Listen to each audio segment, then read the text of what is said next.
اب بتاؤ جی کیا کرنا ہے؟ اب حضور صحابہ سے پوچھا بتاؤ کیا کرنا ہے؟ حضور کائنات کے مالک ہیں، حضور دو عالم کے مالک و مختار ہیں۔ حضور کی شان یہ ہے کہ وہ زبان جسے سب سن کی کنجی کہے، حضور جو کہہ دے وہ ہو جائے۔ لیکن حضور نے فرمایا بتاؤ کیا کرنا ہے؟ ساتھ نماز کرو گے، فرمایا فصل حبال من شئتا واقطع حبال من شئتا وسال من شئتا وآل من شئتا وخذ من اموال من شئتا۔ آقا آپ حکم فرما دیں، ہم کیسر و خسرہ کو بھی ادا کر رہتے ہیں۔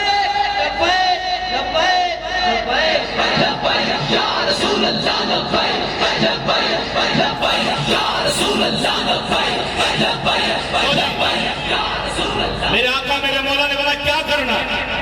میں اپنے نبی کی سنت ادا کر رہا ہوں۔ اب میں کہتا ہوں 20 اپریل کو پی ایس 107 والوں جب قائد نے کال دی تو پھر کیا کرنا ہے؟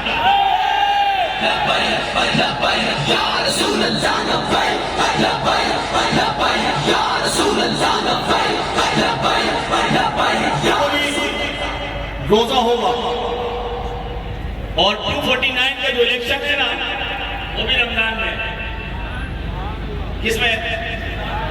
ریاست مدینہ کا نعرہ لگانے والے پریشان آ گئے، کہتے جی رمضان میں الیکشن کیوں؟ اپلیکیشن لگا دی الیکشن کمیشن کو کہ رمضان سے آگے بڑھایا جائے الیکشن، رمضان کے اندر کام نہیں ہوگا۔ میں نے کہا نا ہم نے آگے نہیں بڑھانا، ہم رمضان شریف کے اندر ہی کیمپین چلائیں گے، کیونکہ ہمارا موقف یہ کہ لب پاک بھی پکارا سردار بھی صدا دی، میں کہاں نہ پہنچا تیری دید کی لگا۔